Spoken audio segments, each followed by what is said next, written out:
Bob Spitz here with Steve Eck. Hey, Steve, how are you? Good, Bob. How are you? Excellent, excellent. I've been having a lot of fun doing these little podcasts with you. It's such an interesting subject, and there's so much to it. I don't know if we can really do it justice on these podcasts, but hopefully some of the ideas that we're banging back and forth are helping folks and giving them some inspiration for things that they can do. But, I, like anything else, one thing is ideas and the other one is putting them actually into practice and drilling those concepts and play acting or role playing or whatever you want to call it is really important to become smooth and professional at it. But anyway, let's move ahead here. We've talked about recruiting pretty much in the first three webinars or podcasts, one being attitude, the next one being marketing your shop, and then the third one being putting together an ad and where do you advertise to find folks. And I think we've covered those bases pretty well. I just want to reiterate just one point is when you run an ad, no matter where you ran it online or it was a poster or a flyer or wherever, right? When those applicants call and they go, well, how much do you pay? Well, what you want to do is you want to treat it like a price shopper and go, well, that really depends on, what you can do. But we're going to be holding interviews. Why don't you come on in? Because one of the things, and Steve, you went over this, I think, very well in the very first one and the second one, is having your shop cut out from the herd. And they can't, a prospective employee over the phone can't make the right decision on where he wants to work without all the information. And over the phone, he's missing a ton of data. Mainly, he doesn't get to meet you. He doesn't get to look at your facility. None of that. So having them come in is, I think, crucial. What do you think? That is so key. That they're going to walk in, and within a short time, they're going to make a decision if this is the kind of place they want to work at or not. Mm-hmm. Within just walking in, they're going to know this. Here's a good analogy. Can you imagine calling up a restaurant saying, how much is the steak? Well, why don't you come into the restaurant? And you can look around the restaurant, and you can tell if that food is going to be good. Absolutely. If that's the place you want to eat. That's right. It's just like a consumer trying to pick what shop they're going to get their vehicle fixed just over the phone. Sure, if they base it on price, and even if they call and want to beat you up a little bit, ask, well, how much is it? It's simply you pay competitive wages. Mm-hmm. I mean, if they really need an answer, if they really do, I'd think twice about bringing them in for an interview. But hey, you're a professional. You pay competitively. That's right.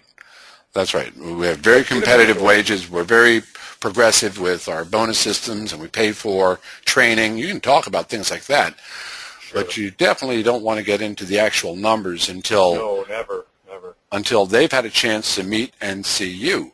And I've always thought it would be a great idea for anybody who is in this game of recruiting, because as we talked about before, recruiting and hiring are really two different things, and recruiting is very much a sales and marketing function.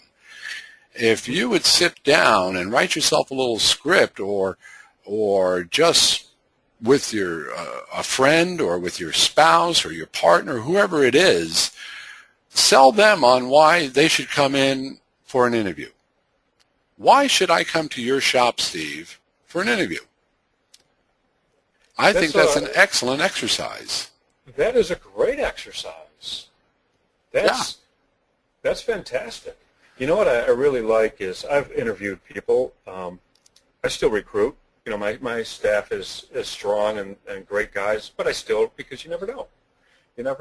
That's right. You talk about getting them in the door.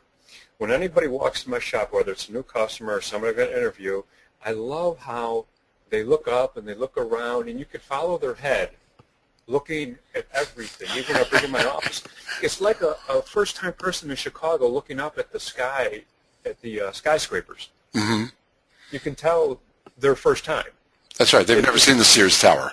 They've never seen it, so they walk in my shop, and it's just kind of funny because you just see their head rise and look to the left and look to the right, and I'll sit them in my office. My office is like a loft, and you should just watch their head wander. And you go, wow. That's usually the first thing out of their mouth. Wow. If you've never seen Steve's shop, you can't really appreciate what he's saying. It is not your average shop. It certainly isn't. And it's got the wow factor. Yeah, and it has a wow factor, and it creates an impression. So one, practice selling why someone should come in for an interview in your shop. And then once again, let me just go back over this one point because this is very important, is set an exact time for an interview. Don't say, well, just come on in sometime today, because they could easily come in all the wrong time. Right? Oh, they will come in at the wrong time. Guaranteed. Guaranteed. Murphy's Law says it will. That's right. And have that applicant call you before the interview time to confirm. It's a point of checking on their responsibility level and how serious are they.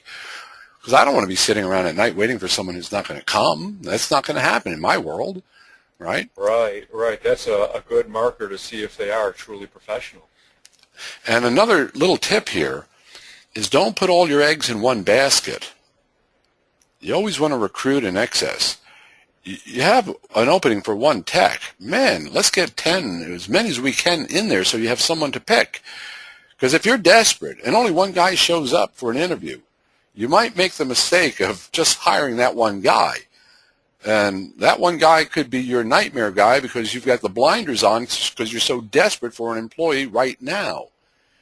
Here's another little tip. Most shops are their busiest in the summer, except for if you're in like the snow belt. You know, Floridian shops get very busy in the winter. But most shops are very busy in the summer. The wrong time to try to start recruiting is in the summer. Yeah. So, right? Yeah, you might have to carry a guy maybe for a month if your marketing isn't in place and you're not busy enough. But don't wait until you're busy to try to recruit. Holy cow. You know, I would definitely carry that guy for a month because the back pushes the front. When you look back there and you got that extra tech and you don't think you're busy enough, don't think that pushes the front.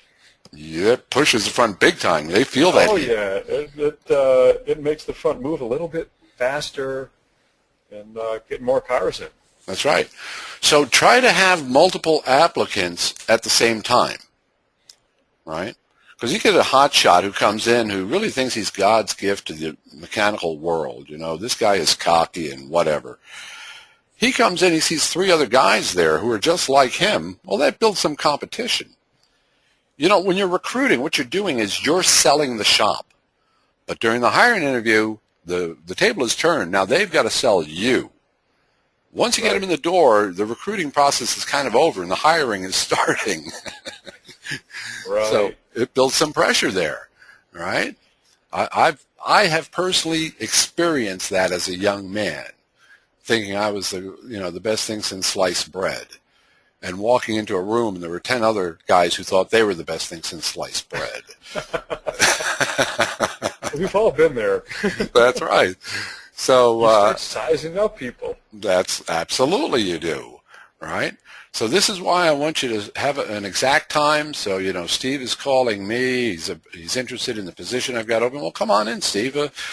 You know, why don't you come in? Let's meet. I want you to see the shop. You can't make a decision about where you want to work without seeing the shop first. So come on in. I'm holding interviews tonight at 5:30. Can you make it at 5:30? Right? Very casual, very, you know, I'm totally confident. I don't have to have this guy, right? And I'm just going to set an appointment. And by the way, Steve, give me a call before you come in. Just confirm, make sure you're coming, right? And he comes in and he sees a couple of other guys. Now, what that allowed me to do is make sure I'm ready for the interviews. I've had a chance to relax, maybe get a bite to eat, change my clothes, you know, if I've been working on cars or whatever, right?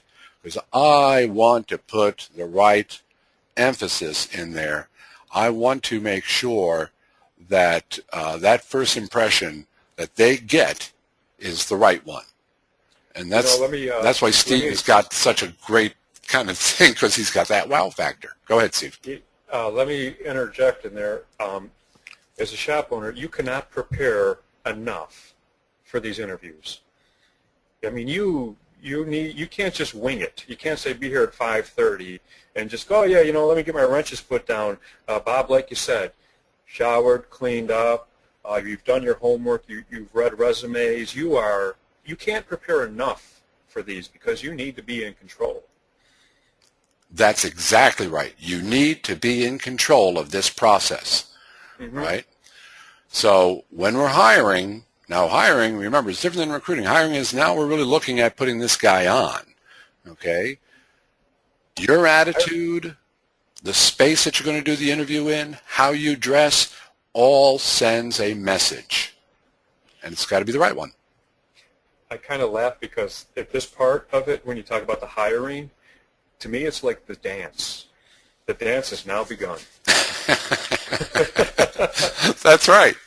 That's right. You got the dance partner on the floor. Now we're going to start dancing. Now we're going to have to dance. So once again, you want to have that right image. You want to have that right look. I'm a pro here. And now it's up to you, Mr. Technician, to sell me on why you should be allowed to come and, join my team here. Because that's what I have, is I've got a team here. So you get them in, you sit them down, start the conversation. All right. What are some of the things you look for when you start that conversation with a prospective employee, Steve? Well, they're going to be nervous. So the first thing I look to do, okay, I have two ears. Just like Management Success Advice said, I've got 2 ears and 1 mouth, great ratio, and this is where it comes into play. What I like to do is talk with them just enough to so that they're not nervous. I want to get past that nervousness.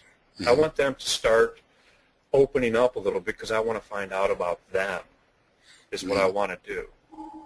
Sure. And what I love about the interview is when you read over their resumes, every resume, I could grab a stack of them and read them all off, and every one of them that says in their previous employment is reason for leaving, not enough work.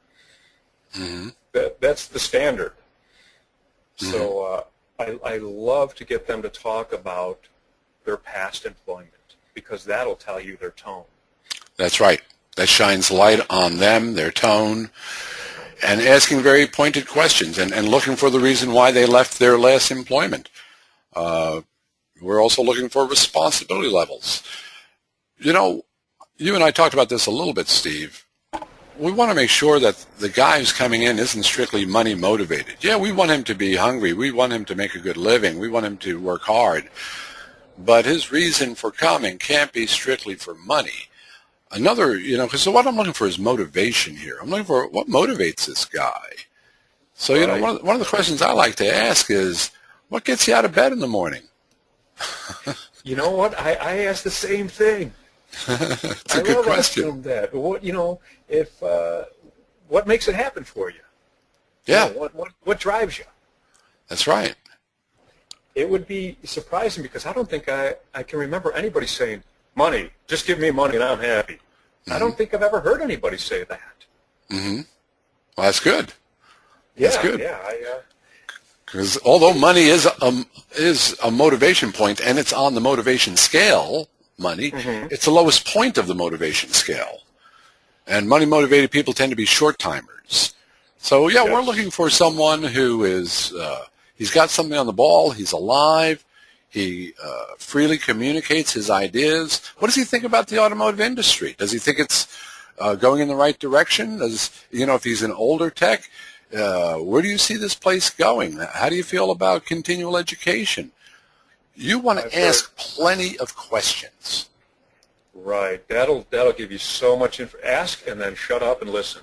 That's right. I don't know how many times I've interviewed somebody and I've asked them, well, what do you think of this industry? Because that is a great question to ask. And when they tell you, it's not like it used to be. Uh-oh. That's make a note of that.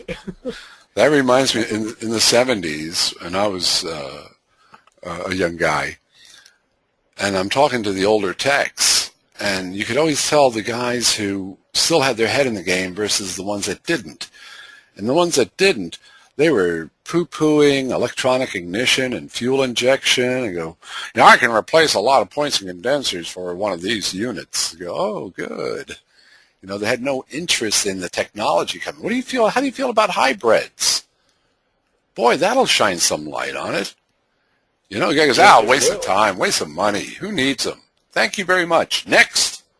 Yeah, that high-tone person looks forward, and the low-tone person looks backward. That's right. That's right. So we want to make sure that, and here's something else, and we talked about this a little bit before. Before you run an ad, be very clear on the kind of person you want. Right down to the point where you can visualize. You can actually see that guy working in your shop. You know what he looks like. You know his qualifications, all of that. Well, you also want to be very clear on your purpose for your business, and we've talked about that because I think that sets a business apart from other shops all over the place. If I walk in the front door of your shop and I can see your mission statement right there, we care enough to do our best every day, or whatever it may be. We strive to be the number one shop in the Chicago area, whatever it is. That's uplifting. That's like, yeah, hey, that's cool. That's good. You want to be very clear on what your purpose is and the purpose of your business. Because if you're, like Steve and I talked about it, if you're not happy with your business, you're going to have a real hard time recruiting into it. Right. Come join my misery. Yeah. They're not happy. Yeah. Funny. And then communicate that purpose to this applicant. The purpose of my business. Now, let me tell you why I started this shop. And just watch their responses. Mm-hmm. And see if their purpose for doing what they do aligns with what you just said. Because you're going to, the hiring process is the dance, but you got to live with this person. You're thinking about taking this person home with you.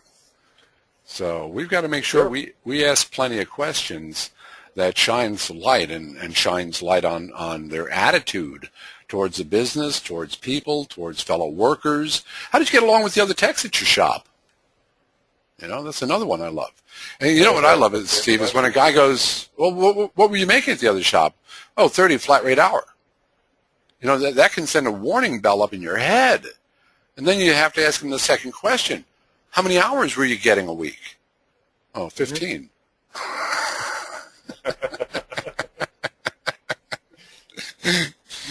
I had a guy up in, I'll tell you this story, Steve. I had a guy up in Salt Lake City who was having a devil of a time trying to find a tech for his shop, right? And I'm talking to him, this is many, many years ago, and we're going over recruiting processes and this and that and the other thing.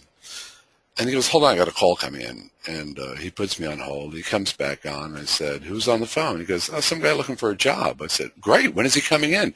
He goes, he wants too much money. I said, I'm going to hop on a plane, fly to Salt Lake, and kill you. That is... Oh, he wants too much money. Get him in the door. That's right. Get him in the door, right?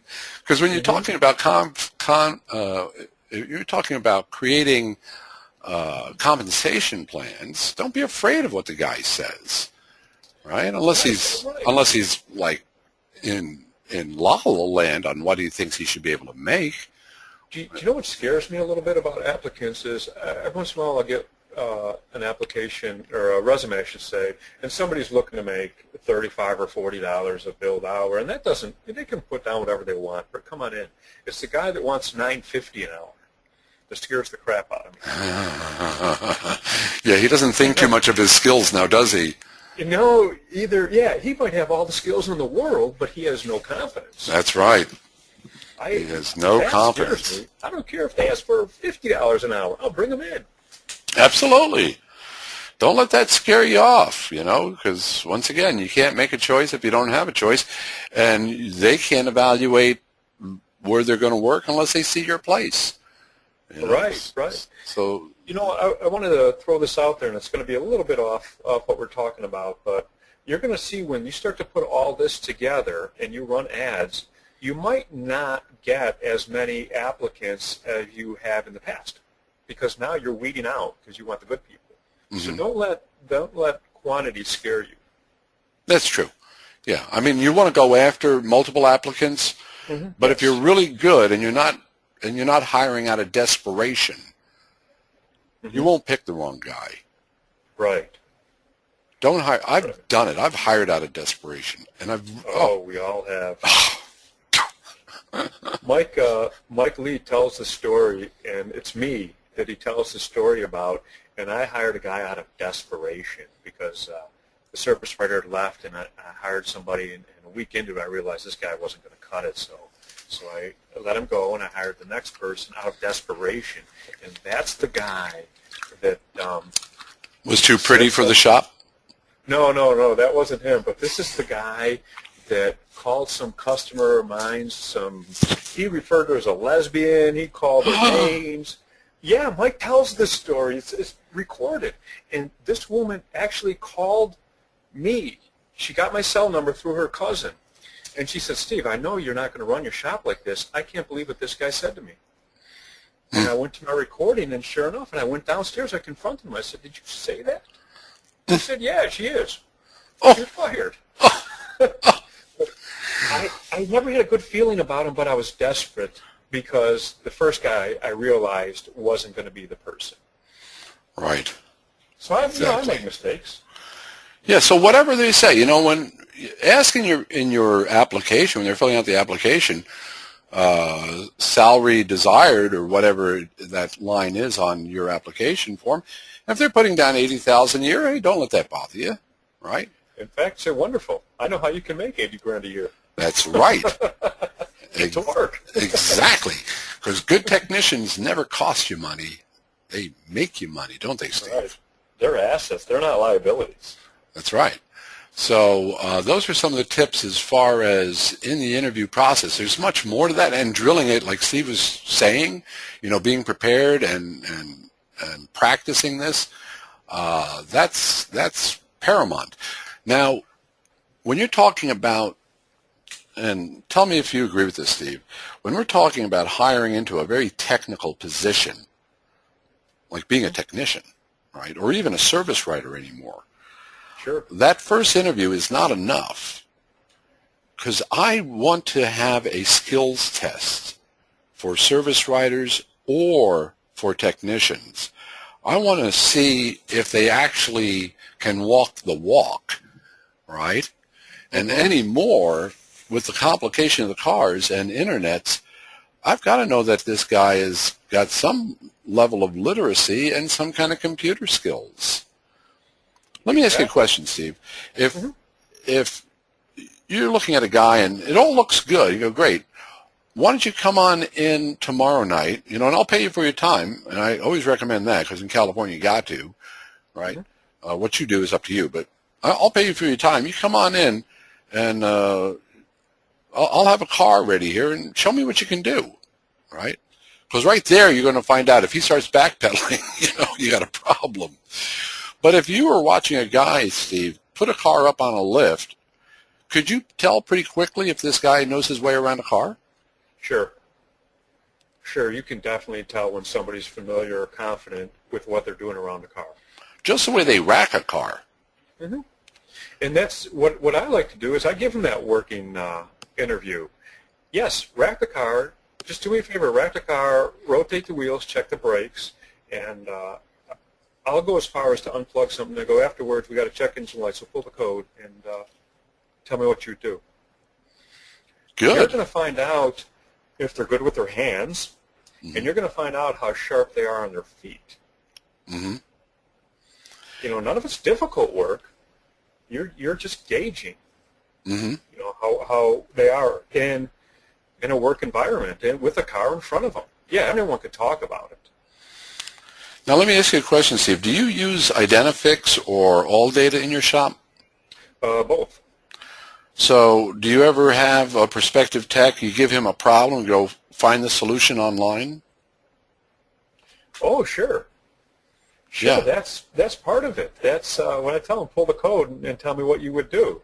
We go over, and this is I don't know if it's me personally, but I've asked other shop owners, and they've agreed.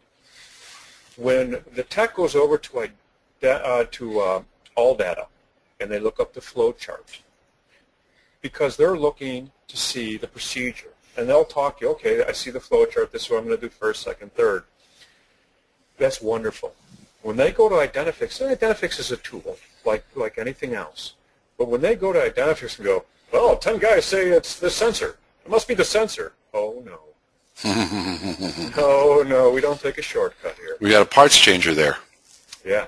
I tell my guys, I don't pay diagnosis if you don't diagnose. If you go over to Identifix and pull one up and say, 50 guys say this, I'm doing it, you know what? You just didn't make any money diagnosing because you didn't do it. Right. I want to be sure. I need to be sure. My name is on that. That's right. That's right. When it's a comeback, they say Steve X. They don't say your name. Yeah. So I want the guy that wants to take responsibility and do it correctly. Mm-hmm. Absolutely. So, yeah, so the first of the hiring process is the initial interview, and then you want to bring them back in for a working interview, a skills test of some kind. And especially with a service writer, you got to see that they're not Thumbs McGee when it comes to your computer system. Wouldn't you agree, Steve? Yes. Oh, that'll hurt your business. And if they're not good with your computer system or computers in general, and you have to train them in that could take 6 months to a year. Mm-hmm. And I don't know if I have that time. Right. I don't think I do. Right. I have. Maybe they need a little brushing up, but they should have a really good understanding of almost every system out there. I know I do.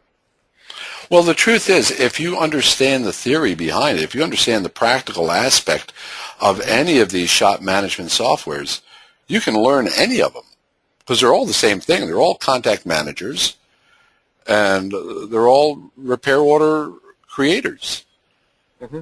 And then it's just the intricacies or the differences between the two. But someone who understands how that works should be able to find their way around any of these systems. Mm-hmm. So, sure. Yeah, so when you're hiring for a service writer, definitely, have them create a repair order. Yeah. Right? Give them a phony name and car and say, create a repair order. Let me see what you can do. Let's see you build an estimate. And a great simple test is to say, give them an application, a car, year, make, model, engine size, everything, and say, we're going to change the water pump and the hoses and belts. Build me an estimate. And let's see if they put the hose clamps in. Right. Let's see if they did it. And I need somebody that's going to be very detail-oriented. Mm-hmm. And I'm glad you brought that up because when you're talking about service writers or technicians, guys have always got to be thinking in related sales.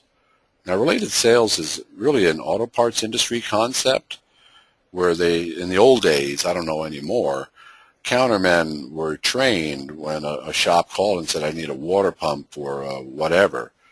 The counter person just goes right down his list of all the related items that go along with that. And a lot of shops were appreciative of it because, oh, God, I forgot that or I forgot this, in the kind of shop that does not have the systems and processes and procedures in place to already have had the technician and the service writer go through that list of related items so that, you're not halfway through the job and go, oh, gosh, I need this, oh, gosh, I need that, and just kills your efficiency. So, yeah, if the guy's an apprentice, that's one thing. But if he's coming in saying he's a pro, boy, he should know his related sales items. Let me tell you, you said it'll kill your efficiency. It'll kill your morale. You want to see a service writer go down-tone is when a tech comes back in and says, oh, and I need this too. Right.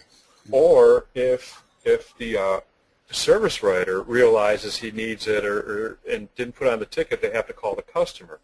Boy, that'll just bring down the tone level. Oh. It's just a miserable thing. Yeah, especially if the service writer struggled with the first sale.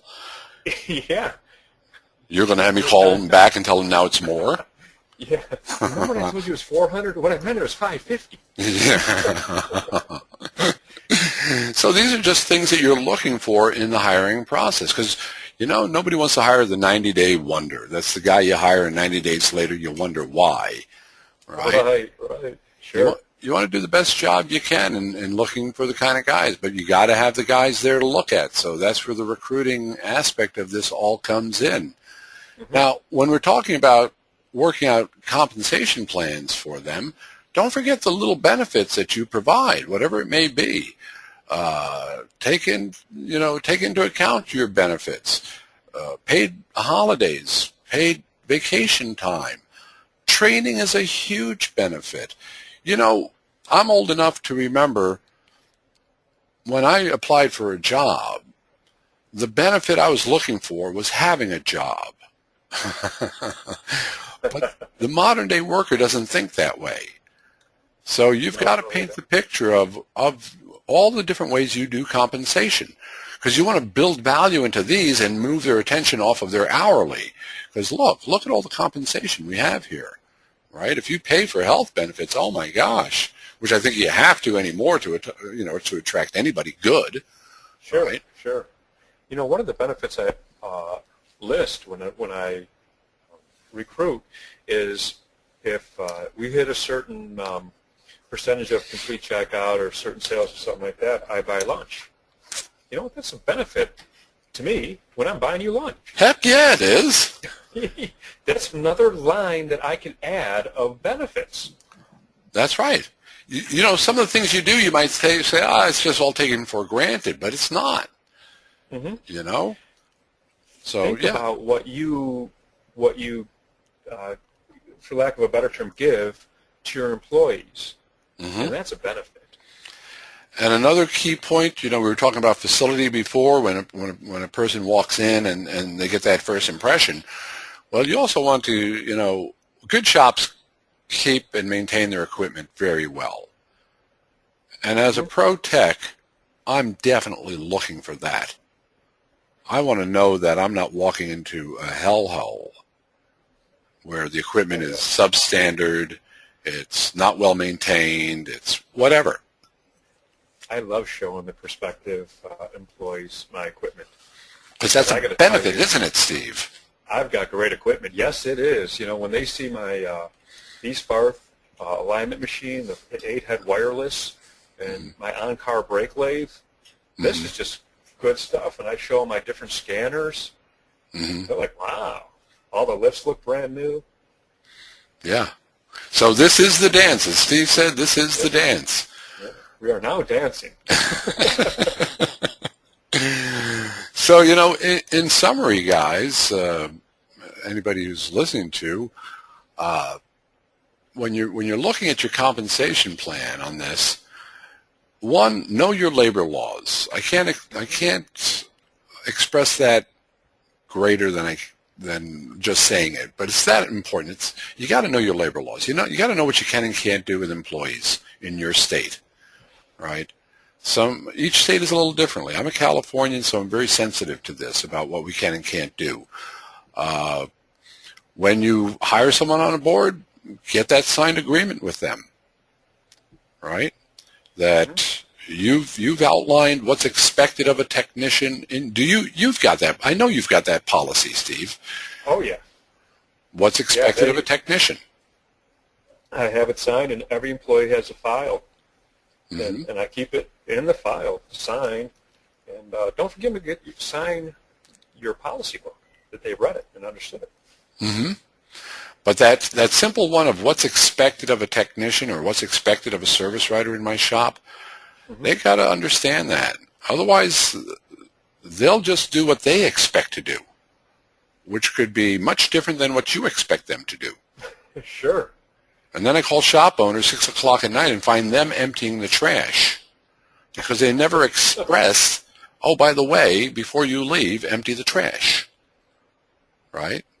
Sure. Be responsible for your work area. Oh, I thought you had a cleanup kit. No.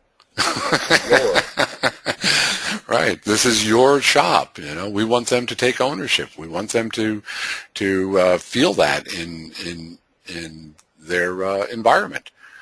Sure. So those standard policies of expectation are very important, and getting them to sign it is huge. Hey, Steve, you want to touch on anything else? Because, it's kind of funny. The first one, you and I had an agreement, well, let's try to keep these things down to about 15, 20 minutes.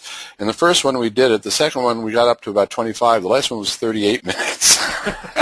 This was going to be like about 2 hours. Right. One thing I did want to throw out there, a shop owner brought up to me one time when they talked about a work interview with a prospective employee, is the employee asked, am I covered under your workman's comp during this working interview?